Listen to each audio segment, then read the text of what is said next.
I stand in David Park's marble foyer, holding the Patek Philippe that was supposed to be my anniversary gift, watching my wife's lover smile that same predatory smile he gave me 6 months ago when I first met him. And I realize with crystalline clarity that this is the third time Elena has made me return stolen goods to this man while pretending they were gifts she bought me.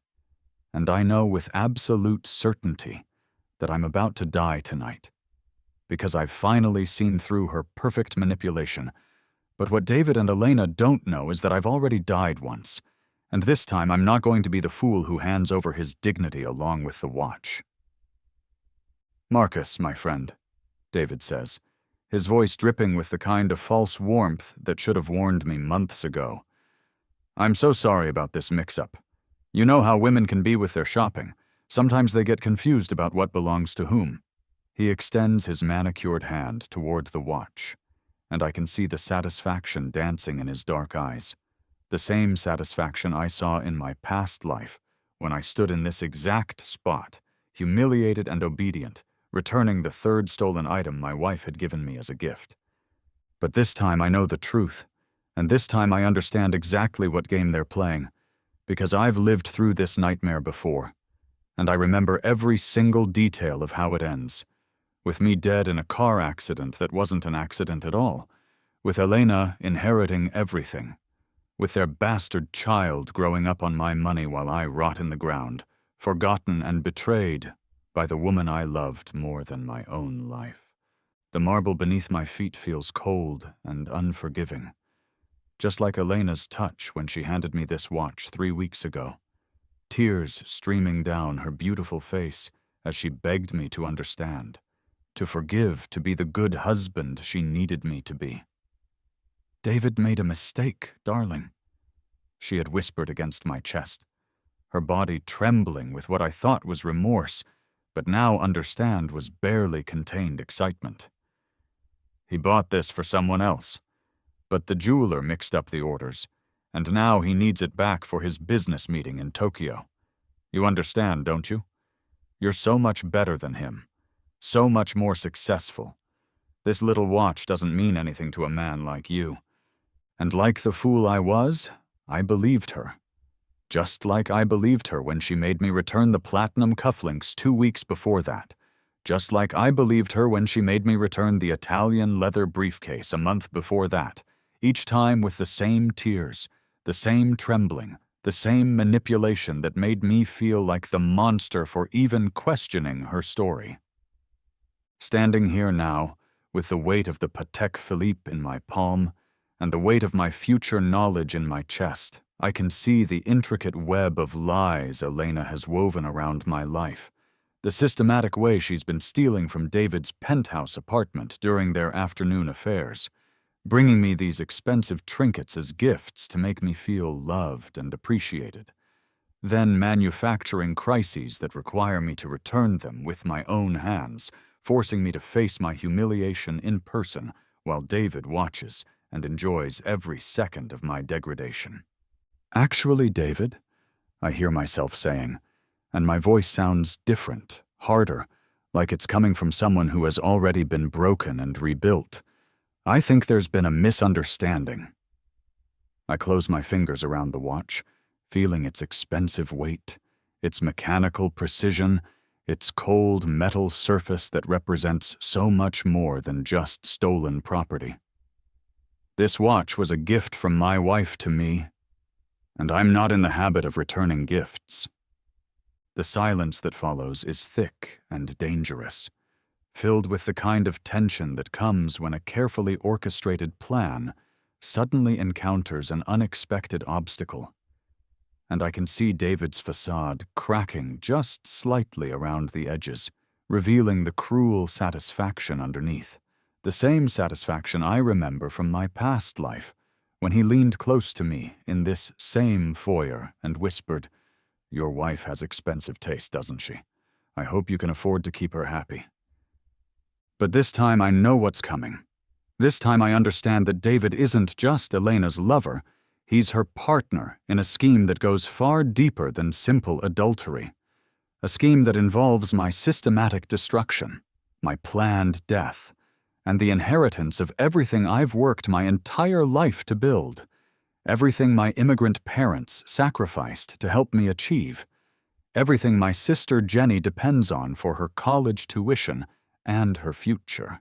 Elena appears beside me like a ghost, her face pale and beautiful in the way that once made my heart stop, but now makes my stomach turn, because I know what lies beneath that perfect porcelain skin, what calculations run behind those emerald eyes, what poison flows through those red lips that have whispered 1,000 lies into my ear in the darkness of our bedroom. "Marcus, what are you doing?" she asks, and her voice carries that note of wounded confusion that she's perfected over the months of our marriage, the same tone she used when I questioned her about the mysterious charges on our credit card, the same tone she used when I asked about her afternoon disappearances, the same tone she used when I wondered aloud why David seemed to know so much about our personal finances. "You promised you would fix this mistake. David needs his watch back." But I'm not the same man who made that promise, not the same fool who believed her tears and her trembling and her perfectly crafted vulnerability, because I've seen how this story ends. I've lived through the moment when she slips the poison into my wine, when she arranges the accident that will look so tragic and unexpected, when she stands at my funeral wearing black Chanel and dabbing at her dry eyes while my parents weep, and my sister collapses with grief. And I know with absolute certainty that if I hand over this watch, if I continue to play the role of the obedient husband who trusts his wife implicitly, I will be dead within 24 hours. "Elena," I say, and I turn to look at my wife, really look at her for the first time since my rebirth, seeing past the beauty and the tears and the manipulation to the calculating predator underneath. I think we need to go home and have a conversation about gifts and mistakes and trust.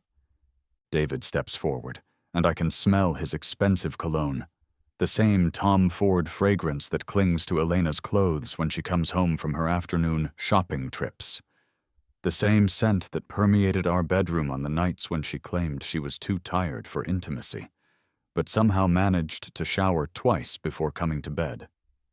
"Now, Marcus," David says, and his voice has lost some of its false warmth, revealing the steel underneath. "Let's not make this more complicated than it needs to be. Elena made an honest mistake, and I'm sure we can work this out like civilized people." But I remember what happens when I try to be civilized with David Park.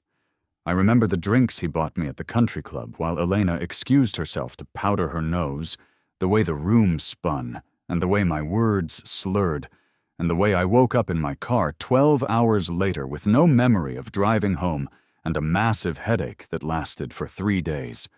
And I know now that he was testing different dosages, different methods, different ways to incapacitate me without leaving traces that would complicate Elena's inheritance claim. "You know what, David?" I say, slipping the watch into my jacket pocket, feeling its weight settle against my chest like armor. "I think I'm done being civilized. I think I'm done being understanding. I think I'm done being the kind of man who returns gifts his wife gave him because another man claims they belong to him." Elena's hand flies to her throat in that gesture I once found endearing, but now recognize as calculated theatrical manipulation, the same gesture she used when she told me about her childhood trauma, the same gesture she used when she explained why she needed access to my business accounts, the same gesture she used when she revealed that she was pregnant with our child, except I know now that the child isn't mine, that the timeline doesn't match, that the pregnancy is just another tool in her arsenal of deception. "Marcus, you're scaring me," she whispers, and I can see her mind racing behind her eyes, calculating new approaches, new angles, new ways to regain control of a situation that has suddenly spiraled beyond her carefully laid plans.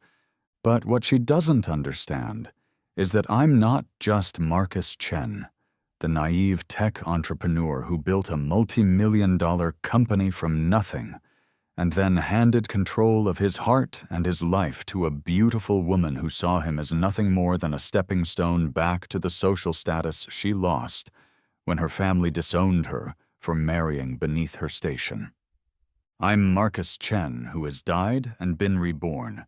Marcus Chen, who has seen the end of this story and chosen to write a different ending. Marcus Chen, who understands that sometimes the only way to reclaim your dignity is to stop giving it away to people who don't deserve it. Good, I tell Elena, and I can see her flinch at the coldness in my voice, the absolute absence of the warmth and devotion she's grown accustomed to manipulating. You should be scared, because for the first time in our marriage, I'm not going to do what you want me to do. For the first time in our marriage, I'm going to do what I want to do. David moves closer, and I can see the calculation in his eyes. The way he's measuring distances and angles, probably wondering if he can physically overpower me and take the watch by force, probably weighing the risks of violence against the benefits of maintaining his carefully constructed facade of respectability. But what David doesn't know is that I've spent the last 6 months of my reborn life preparing for this moment, training my body and sharpening my mind, and building the kind of strategic patience that comes from knowing exactly what your enemies are planning and exactly how to turn their weapons against them. Marcus, Elena says. And now she's crying, real tears streaming down her perfect cheeks, because she understands that something fundamental has shifted, that the dynamic she's worked so hard to establish is cracking apart before her eyes. Please, you're being unreasonable. This is just a watch. It doesn't matter. Our marriage matters. Our love matters. Our future matters. But I know what our future looks like in the timeline she's planned. I know about the life insurance policy she convinced me to increase. I know about the will she had me sign that leaves everything to our unborn child, with her as the guardian. I know about the private investigator she hired to document my routine so she could arrange the perfect accident. And I know that the only future that matters to Elena is the one where I'm dead, and she's rich and free to live the life she believes she deserves. You're right, Elena, I say, and I start moving toward the door, feeling the marble floor solid beneath my feet, feeling the weight of the stolen watch in my pocket, feeling the absolute certainty that comes from knowing exactly what you're fighting for. Our future does matter, but the future I'm planning is very different from the one you have in mind. Where are you going? She asks, and there's panic in her voice now, the kind of panic that comes when a chess player realizes their opponent has been thinking 5 moves ahead while they were still planning their next capture. Home, I tell her. And I don't look back as I walk toward David's front door, past his collection of expensive art that I now know Elena has been photographing for potential future thefts, past his marble sculptures that serve as conversation pieces during the dinner parties where he and Elena laugh about my naivety while I smile and pour wine and play the perfect fool. We need to pack. Pack? Elena's voice rises to a pitch I've never heard before, a note of genuine terror that cuts through all her practiced manipulation like a knife through silk. Pack for what? Where are we going? But I don't answer her question, because I know that the moment I explain my plans is the moment she'll start adapting her countermeasures, and I've learned from my death in the previous timeline that information is the most dangerous gift you can give your enemies. Instead, I step out into the Portland evening, breathing in the clean air that tastes like freedom and possibility and the future I'm going to build with my own hands. And I can hear Elena's heels clicking frantically on the marble behind me as she tries to catch up, tries to regain control, tries to salvage whatever she can from the wreckage of her perfect plan. Marcus, wait, she calls, and her voice echoes off the expensive houses that line David's street, houses filled with old Portland money and established families who have been watching Elena's desperate social climbing with the kind of amused disdain that aristocrats reserve for pretenders and strivers. "You can't just leave. We need to talk about this." But talking is what got me killed in the previous timeline. Talking is what allowed Elena to spin her web of lies and manipulation and false vulnerability. Talking is what convinced me to trust the woman who was planning my murder, even as she whispered declarations of love into my ear. This time I'm done talking. This time I'm going to act. I reach my car. The Tesla that Elena convinced me to buy because it matched her environmental activism phase. Back when she was pretending to care about saving the world while planning to destroy the man who loved her. And I can see her reflection in the dark windows, running toward me with her perfect hair streaming behind her and her perfect face twisted with emotions I can no longer trust to be genuine. "Please," she says when she reaches me, and she grabs my arm with both hands, clinging to me like a drowning woman clutching at driftwood. "Please don't do this. Whatever you think is happening, whatever you think you know, you're wrong. I love you. I've always loved you. Everything I've done has been for us. For our future. For our family." And in my previous life, those words would have stopped me, would have made me doubt my own perceptions, would have convinced me to give her another chance and another opportunity to perfect her plan for my destruction. But this time I know about the burner phone hidden in her jewelry box, the one she uses to coordinate with David and with the private investigator and with the life insurance agent who helped her restructure my policies. This time I know about the pregnancy that isn't mine, the child she's carrying that belongs to David Park and represents the final tool in her scheme to inherit everything I have built. This time I know about the will she had forged with my signature, the document that bypasses my parents and my sister and leaves everything to a child who will conveniently need a guardian to manage his inheritance. This time I know about the poison she's been testing in my food, small doses that cause headaches and confusion and memory loss, preparing my body for the final dose that will look like a heart attack or a stroke or any number of natural causes that won't trigger an autopsy. This time I know that Elena Whitmore married Marcus Chen, not because she loved him, but because she needed him, needed his money and his success and his immigrant gratitude that made him eager to please the beautiful American woman who chose him over all the other men who pursued her. "Elena," I say, and I gently remove her hands from my arm, feeling the softness of her skin and the warmth of her touch and the desperation in her grip. "I know exactly what you've done, and I know exactly what you're planning to do, and I want you to understand that it's not going to work." Her face goes white, and I can see the calculations spinning behind her eyes, the rapid assessment of damage control options, the frantic search for the right combination of words that will restore her power over me. "I don't know what you're talking about," she says, but her voice lacks conviction now, carries the hollow ring of a lie that's been exposed to sunlight. "Marcus, you're scaring me. You're acting like a stranger. What happened to you in there? What did David say to you?" But I'm already getting into my car, already starting the engine, already pulling away from the curb while Elena stands on the sidewalk in her expensive dress and her expensive shoes, looking like the aristocrat she was born to be and the manipulator she chose to become. In my rearview mirror, I can see David emerge from his house, can see him approach Elena with the confident stride of a man who believes he's still in control of the situation, can see him place his hand on her shoulder in a gesture that's meant to be comforting, but looks possessive from my perspective. They don't know that I have surveillance cameras in our house, cameras that have been recording their afternoon meetings for the past month, cameras that have captured David's visits when I'm supposed to be at work, cameras that have documented Elena's systematic theft of items from David's apartment to give to me as gifts before manufacturing reasons for me to return them. They don't know that I've been working with a private investigator of my own, a woman named Catherine Park, who happens to be David's wife and who has been gathering evidence of her husband's affairs and financial crimes for the past 2 years. They don't know that I've moved my assets into offshore accounts that Elena can't access, that I've changed the beneficiaries on my life insurance policies, that I've prepared a new will that leaves everything to my parents and my sister with specific instructions that Elena is to receive nothing.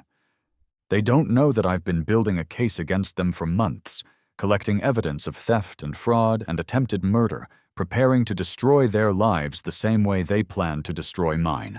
But most importantly, they don't know that Marcus Chen died 6 months ago and was reborn with perfect knowledge of their plan and perfect determination to turn their weapons against them.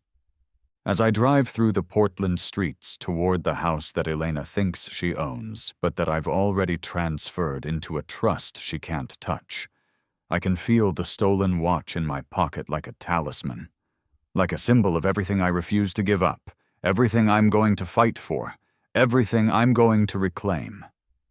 Elena thinks she married a fool, a grateful immigrant who would be so happy to have a beautiful American wife that he'd overlook any inconsistencies in her stories, any gaps in her explanations, any signs that she might not be the victim of circumstances she claimed to be. David thinks he's dealing with a weak man, a trusting husband who can be manipulated and controlled and ultimately disposed of when he's no longer useful to their plans. But they're both wrong, because the man driving through Portland tonight isn't the same man who died in a car accident that wasn't an accident, isn't the same fool who believed his wife's tears and trusted his wife's explanations, and signed his wife's documents without reading them carefully.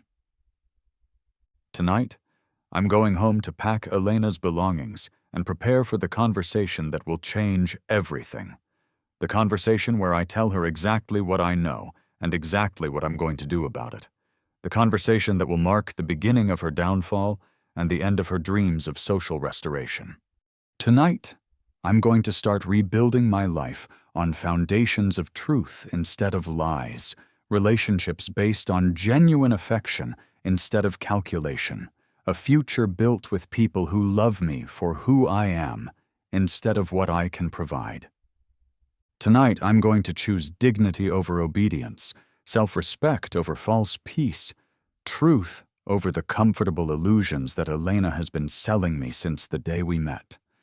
And tomorrow, when Elena wakes up in a world where her perfect plan has crumbled into dust, she's going to learn what it feels like to lose everything to someone she underestimated, just like I learned what it feels like to die for someone who never loved me at all. The watch in my pocket feels heavier with each mile I drive, heavier with the weight of everything it represents, everything I'm claiming back, everything I refuse to surrender to people who see my love as weakness and my trust as opportunity. But it's a good weight, the weight of a man who has finally stopped giving away pieces of himself to people who don't deserve them. The weight of a man who has learned that sometimes the only way to save your life is to stop trying to save your marriage. I'm going home to pack, and then I'm going to disappear, and Elena is going to spend the rest of her life wondering what happened to the fool she thought she married, and why her perfect plan fell apart just when victory was within her grasp. But first, I'm going to return something to her, something she gave me that I no longer want, something that represents everything I'm leaving behind. I'm going to return her lies, her manipulation, her false love, and her broken promises. And unlike the watch in my pocket, those are gifts I'll never ask for back. Then I opened my eyes and realized I had been reborn. The morning light streams through the windows of our bedroom, the same bedroom where Elena whispered her plans for my death into David's ear while I lay unconscious from the drugs she'd been feeding me. And I know with perfect clarity that I'm lying in bed 6 months before my murder, 6 months before the accident that wasn't an accident, 6 months before Elena inherits everything and disappears with David and their child. But this time is different, because this time I know exactly what's coming, and this time I'm not going to be the victim of my own generosity and trust. I turn my head and look at Elena sleeping beside me, her beautiful face peaceful in the morning light, her golden hair spread across the pillow like a halo, her breathing soft and even, with the rhythm of someone whose conscience never keeps her awake at night. She looks like an angel, and for 3 years of marriage I believed that's what she was. My salvation, my reward for all the years of loneliness and hard work, and building something from nothing in a country that sometimes made me feel like a perpetual outsider. But angels don't plan their husbands' murder, and angels don't steal from their lovers to give fake gifts to their victims, and angels don't carry another man's child while pretending it belongs to the husband they're planning to kill.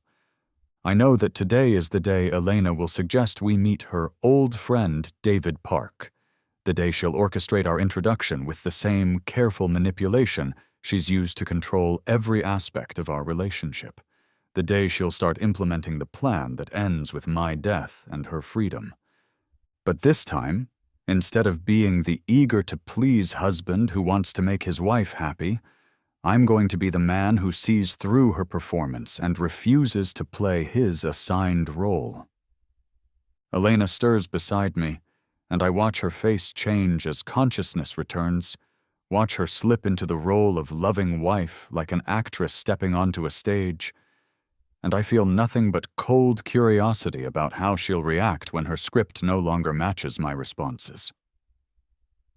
"Good morning, darling," she murmurs, and her voice carries that note of sleepy affection that once made my heart race, but now makes my skin crawl, because I know it's performed, calculated, designed to maintain the illusion of intimacy while she plans my destruction.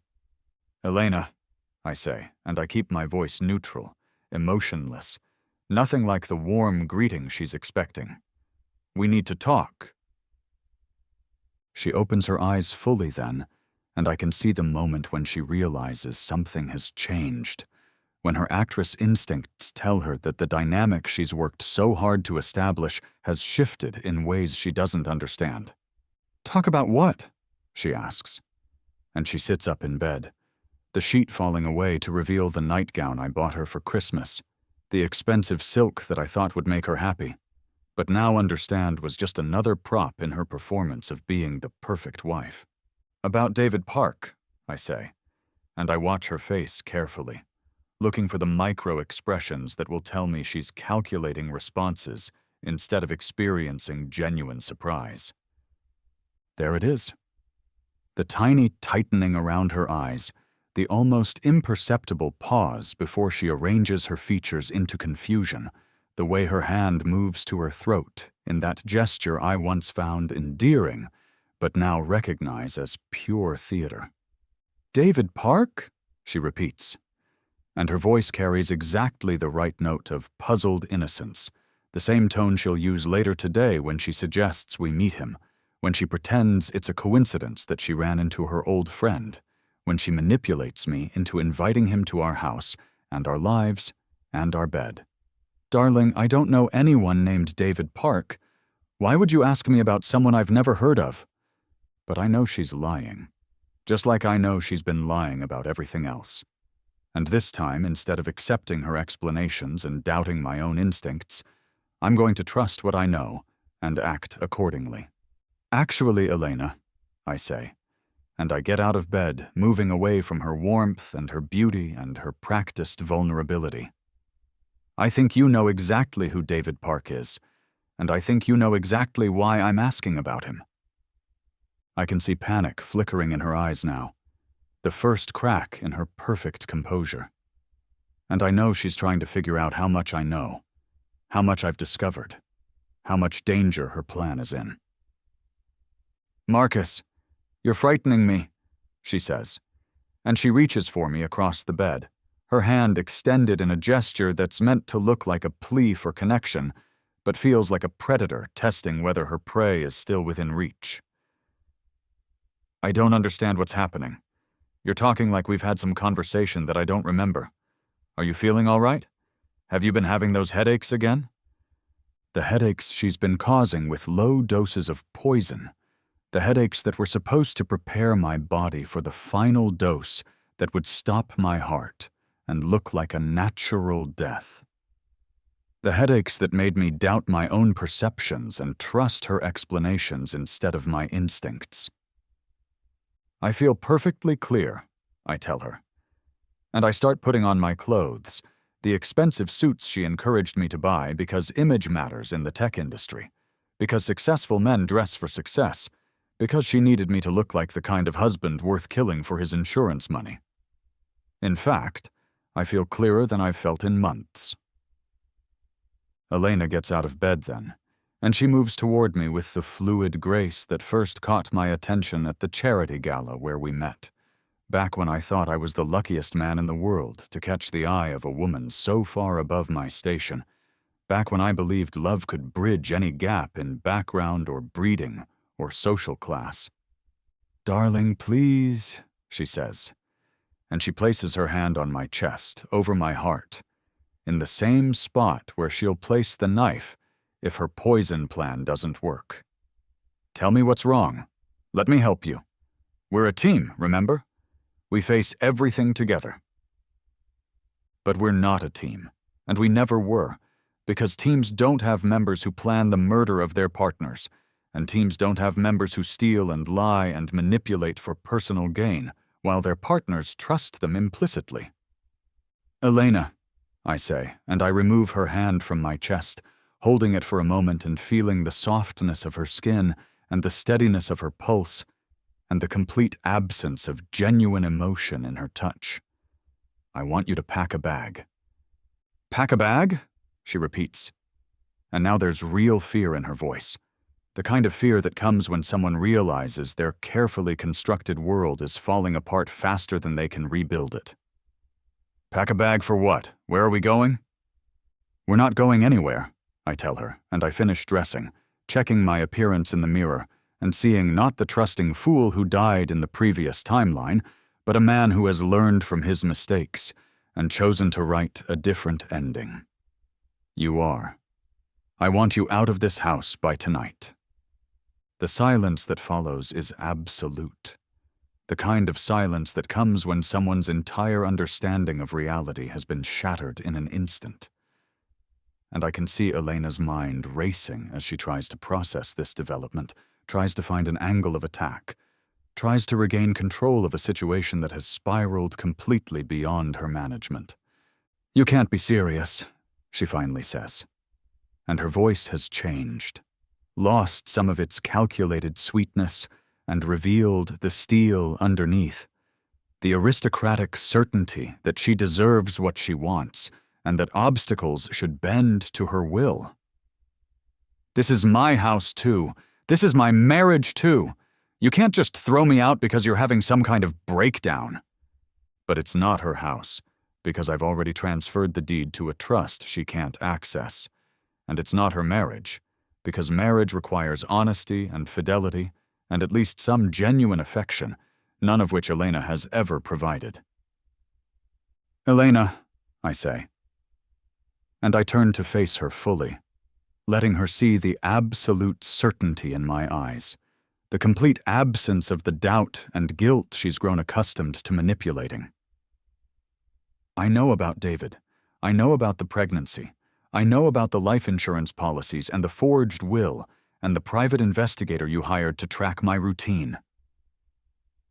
Her face goes completely white, and for the first time since I've known her, Elena Whitmore Chen looks genuinely shocked, genuinely afraid, genuinely uncertain about what's going to happen next. "I don't know what you're talking about," she whispers, but her voice lacks any conviction, carries the hollow sound of a defense that's already crumbling. "I know about the poison you've been putting in my food," I continue, and I can see her take a step backward, can see her hand move to her throat in that gesture that no longer looks endearing but desperate. "And I know about the accident you're planning to arrange. I know about the inheritance you're planning to claim, and I know about the new life you're planning to start with David and his child." Elena's legs give out then, and she sits down hard on the edge of the bed, staring at me like I'm a ghost, like I'm someone who should be dead already, someone who shouldn't know these things, Someone who shouldn't be standing here ruining her perfect plan. How? She asks, and the word comes out as barely more than a breath. A question that carries the weight of everything she's lost, everything she's worked for, everything she thought was safely hidden. It doesn't matter how, I tell her, because explaining about rebirth and second chances and the knowledge that comes from dying once already would only give her information she could use against me. What matters is that I know, and what matters is that you're going to leave, and what matters is that you're never going to get the chance to hurt me or anyone I care about ever again. She starts crying then, and for a moment I almost feel sorry for her, almost remember the woman I thought I married, the vulnerable beauty who needed my protection and my love and my complete devotion. But then I remember finding her burner phone in my previous life. Remember reading the messages where she laughed about my stupidity with David. Remember the moment when I realized that every tender word, every passionate kiss, every whispered declaration of love had been a lie designed to keep me compliant until she was ready to kill me. "Marcus, please," she sobs, and she reaches for me again, her tears streaming down her face in a performance of remorse that might have worked on the old Marcus, the trusting Marcus, the Marcus who believed that love could conquer any obstacle. "I can explain everything. It's not what you think. I love you. I've always loved you. Everything I did was because I was scared, because I felt trapped, because I didn't know how to tell you the truth. But I know what her truth looks like, and I know what her love costs, and I know that the only thing Elena has ever been scared of is the possibility that her plan might fail, and she might have to live with the consequences of her choices. Elena," I say. And I walk toward the door of our bedroom, the bedroom where she was planning to poison me tonight, where she was planning to watch me die while she held my hand and whispered false comfort. "You have until 6 o'clock to pack your things and leave. After that, I'm calling the police." "The police!" she gasps, and I can hear genuine terror in her voice now. The kind of terror that comes when someone realizes they're about to face justice for crimes they thought they'd committed perfectly. "Marcus, you can't. Think about what this will do to both of us. Think about the scandal. Think about your company, your reputation, your family." But I'm done thinking about everyone else's needs before my own, done sacrificing my safety and happiness for the comfort of people who don't care about my well-being. Done being the good husband who enables his wife's crimes because divorce would be inconvenient or embarrassing or expensive. "I've already thought about all of that," I tell her, and I pause in the doorway, looking back at the woman who was supposed to be my partner in life, but chose to be my executioner instead. "And I've decided that being alive and divorced is better than being dead and married." I leave her sitting on the bed, sobbing and shaking and probably calculating her next move, probably wondering if she can salvage any part of her plan, probably trying to figure out how to minimize the damage to her reputation and her future. But it's too late for damage control, too late for manipulation, too late for the tears and trembling and false vulnerability that she's used to control me for 3 years of marriage. This time, Elena is going to learn what it feels like to lose everything to someone she underestimated, and I'm going to learn what it feels like to choose my own life over someone else's comfort. I go downstairs to the kitchen, where Elena prepared so many meals seasoned with poison, where she smiled and chatted about our future while planning my death, where she played the role of loving wife while texting her lover about their plans for my insurance money. My phone buzzes with a text message, and I know without looking that it's from Sarah Kim, my assistant, the woman who tried to warn me about Elena's suspicious behavior, the woman who remained loyal and trustworthy while my wife was planning my murder. "Good morning, Marcus," the message reads. "I have those documents you requested ready for your review. Also, I wanted to let you know that I'm here if you need anything else. I know this must be a difficult time for you. Sarah doesn't know about the rebirth, doesn't know about my perfect knowledge of Elena's plan, doesn't know that I've already lived through my own death and chosen to write a different ending. But she does know that I've been investigating my wife's activities, does know that I've been building a case against Elena and David, does know that I've been preparing to protect myself and my assets from people who see my trust as opportunity and my love as weakness. Sarah has been helping me quietly, professionally, without asking questions or demanding explanations, and I realize as I read her message that she represents everything Elena pretends to be: loyal, honest, genuinely concerned about my welfare instead of my bank account. I text back, "Thank you, Sarah. I think today is going to be very different from what anyone expects." And it will be, because instead of meeting David Park as Elena's naive husband, ready to be charmed and manipulated and ultimately murdered, I'm going to meet him as Marcus Chen, who has already died once and refuses to die again. Instead of being the grateful immigrant who feels lucky to have married into American aristocracy, I'm going to be the successful businessman who built something from nothing and refuses to hand it over to people who haven't earned it. Instead of being the trusting fool who believes his wife's lies and returns stolen gifts to her lover, I'm going to be the man who keeps what belongs to him and takes back what was stolen. I hear Elena's footsteps on the stairs, slow and hesitant, and I know she's trying to figure out how to approach this new version of her husband, this man who sees through her performance and refuses to play his assigned role in her deadly theater. She appears in the kitchen doorway wearing the blue dress I bought her for our second anniversary, the one she said made her feel beautiful and loved, the one she was probably planning to wear to my funeral to symbolize her eternal devotion to my memory.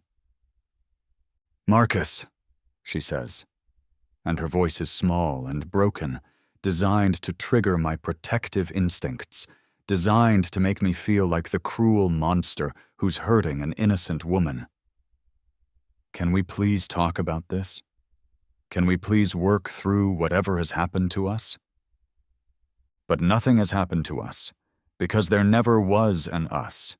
There was only Elena's plan and my role as the unwitting victim, and I'm done pretending that our marriage was ever anything more than an elaborate murder scheme disguised as love. "There's nothing to work through," I tell her, and I pour myself coffee from the machine she bought me for Christmas, the same machine she's been using to deliver precisely measured doses of poison for the past 3 months. "You made your choices, Elena. Now you get to live with the consequences." She moves closer, and I can smell her perfume, the Chanel that I thought was her signature scent, but now understand is David's preference, another way she's been marking herself as his property while pretending to be my wife. "My choices?" she repeats. And now there's anger creeping into her voice, the aristocratic rage that comes when someone from her background is denied something they believe they deserve. "What about your choices, Marcus? What about the way you've been investigating me, spying on me, treating me like a criminal instead of your wife?" But I haven't been treating her like a criminal. I've been treating her like the woman I loved and trusted and believed in, right up until the moment she killed me in my previous life. And I learned the truth about what our marriage really was.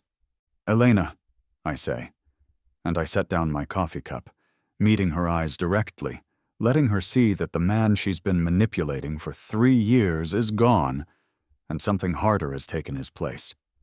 In approximately 4 hours, you're going to suggest that we meet your old friend David Park. You're going to tell me you ran into him at the coffee shop on Morrison, and you're going to say that he's new in town and doesn't know many people, and you're going to ask if we can invite him to dinner this weekend. Her face goes completely still, and I can see the exact moment when she realizes that whatever information I have goes far deeper than she imagined, that her carefully laid plans have been exposed in ways that make damage control impossible. "You're going to tell me that David is in commercial real estate," I continue, watching her pale as I recite the script she hasn't delivered yet, "and that he's recently divorced, and that he seems lonely and could use some friends. You're going to suggest that I might enjoy talking business with him, since he's also an entrepreneur who built something from nothing. Elena's hand moves to the counter to steady herself. And I can see her legs trembling, can see the facade of confident manipulation crumbling as she realizes that every lie she was planning to tell has already been anticipated and cataloged. "You're going to wear the black cocktail dress when he comes to dinner," I say, my voice steady and emotionless. "The one with the low neckline that you said made you feel self-conscious, but that you'll claim to wear for my benefit. You're going to cook his favorite meal, osso buco with risotto, and you're going to apologize for being such a terrible cook, even though it will be perfect." She's crying again now, silent tears that stream down her face as she realizes that her performance has been seen through, that her audience knows the script better than she does, that the curtain has been pulled back to reveal the machinery of her deception. "How long have you known?" she whispers, and her voice carries the sound of complete defeat, the hollow emptiness that comes when someone's entire identity is revealed as a lie. "I've known since the first day we met," I tell her, which is true in a way she can't understand. True because my rebirth gave me perfect knowledge of everything that happened between us, everything she planned, everything she did. I've known about the Whitmore family bankruptcy, about your parents cutting you off when you married me, about your plan to use my money to buy your way back into Portland society. Elena staggers backward, as if I've struck her, and she leans against the kitchen island where she's prepared 1,000 meals that were really just opportunities to slowly poison me, where she smiled and chatted about our future while planning my death. "I've known about your afternoon visits to David's apartment," I continue, and I can see her flinch with each revelation, can see her understanding that there's no point in denying what I already know with certainty. "I've known about the items you've been stealing from him to give to me as gifts, about the elaborate theater of making me return them so you could both enjoy my humiliation." She's shaking now, her entire body trembling as the weight of her exposed lies crashes down around her, and I feel nothing but cold satisfaction at seeing the predator revealed, the mask stripped away, the truth finally illuminated. "I've known about the pregnancy that isn't mine," I say, and these words hit her like physical blows, each one driving her further into the corner where all her lies collapse into truth. "I've known about the will you forged with my signature, about the life insurance policies you convinced me to increase, about the private investigator you hired to document my routine so you could arrange the perfect accident." Elena collapses then, sliding down the kitchen island to sit on the floor, her expensive dress pooling around her like spilled wine, her perfect composure finally and completely shattered. "How?" she asks again, and the word comes out as a sob, a question that carries the weight of everything she's lost, everything she's worked for, everything she thought was safely hidden. "How could you know all of this?" But I don't answer her question, because the truth about rebirth and second chances would only give her information she could use to manipulate me. And I'm done giving Elena weapons she can turn against me. Instead, I walk to the kitchen drawer where she keeps her burner phone, the one she thinks I don't know about, the one she uses to coordinate with David and plan my destruction, and I pull it out and set it on the counter between us. Elena stares at the phone like it's a venomous snake, and I can see her calculating whether she can reach it before I do, whether she can destroy the evidence before I use it against her. "It's too late," I tell her. And I pick up the phone, scrolling through messages that detail every aspect of her plan, every stage of my planned murder, every moment of her fake affection and genuine contempt. I've already downloaded everything. I've already made copies. I've already shared the evidence with people who can make sure justice is served. She looks up at me from the floor, and for the first time since I've known her, Elena looks genuinely defeated, genuinely afraid, genuinely uncertain about what's going to happen next. "What do you want?" she asks, and her voice is barely a whisper, the sound of someone who has finally run out of lies and manipulation and false vulnerability. "I want you to pack your things," I tell her, "and I want you to leave my house, and I want you to understand that if you ever try to contact me again, if you ever try to hurt me or anyone I care about, I will destroy you so completely that the Whitmore name will become synonymous with scandal and shame for the next 100 years." Elena struggles to her feet, leaning heavily on the kitchen island, and I can see her mind working, can see her trying to find some angle of attack, some way to regain control of a situation that has spiraled completely beyond her management.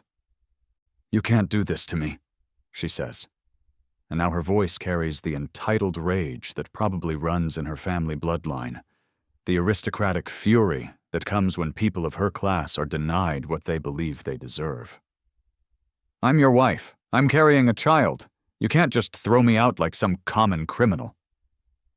But she's not my wife in any way that matters, because wives don't plan their husband's murder, and the child she's carrying belongs to the man who helped her plan my death.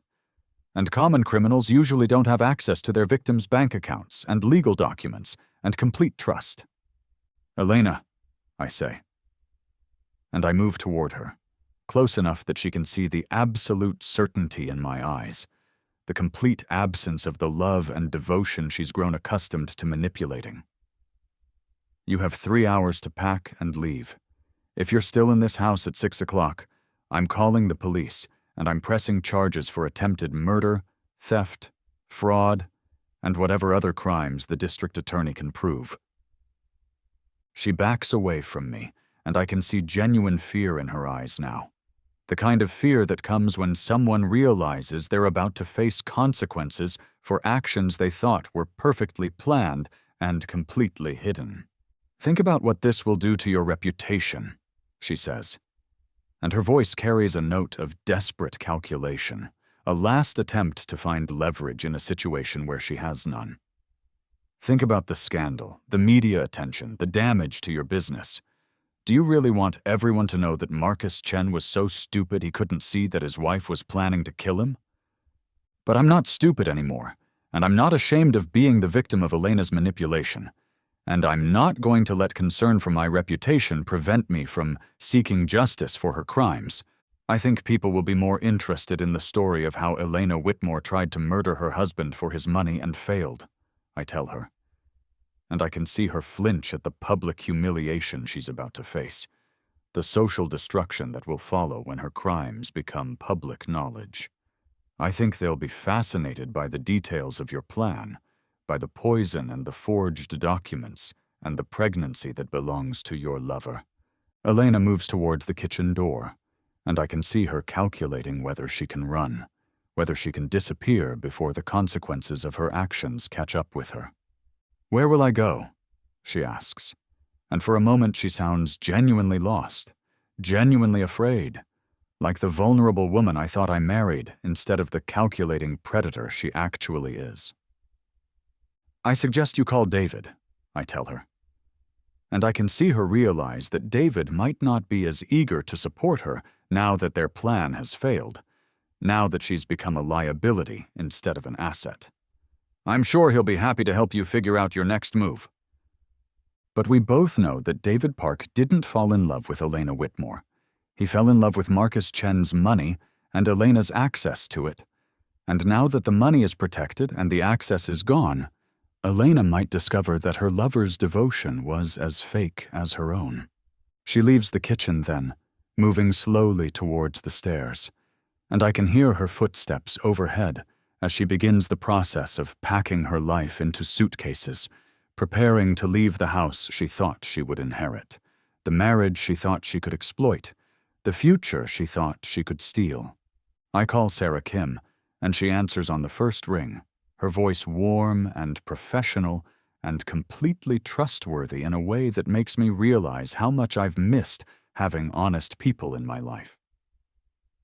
"Sarah," I say, I need you to activate the divorce proceedings we discussed. I want Elena served with papers today, and I want the restraining order in place by tomorrow morning." "Of course, Marcus," Sarah says, and I can hear her taking notes, organizing my requests with the same efficiency she brings to everything else. "What about the criminal charges?" "I'll file those after she's gone," I tell her, because I want Elena to have a few hours to understand what she's lost before she discovers what kind of justice is waiting for her. I want her to think she might be getting away with it, right up until the moment she realizes she's not. "And the surveillance footage?" Sarah asks, and I know she's referring to the cameras I had installed throughout the house, the cameras that recorded Elena's meetings with David, her theft of his property, her discussions of my planned murder.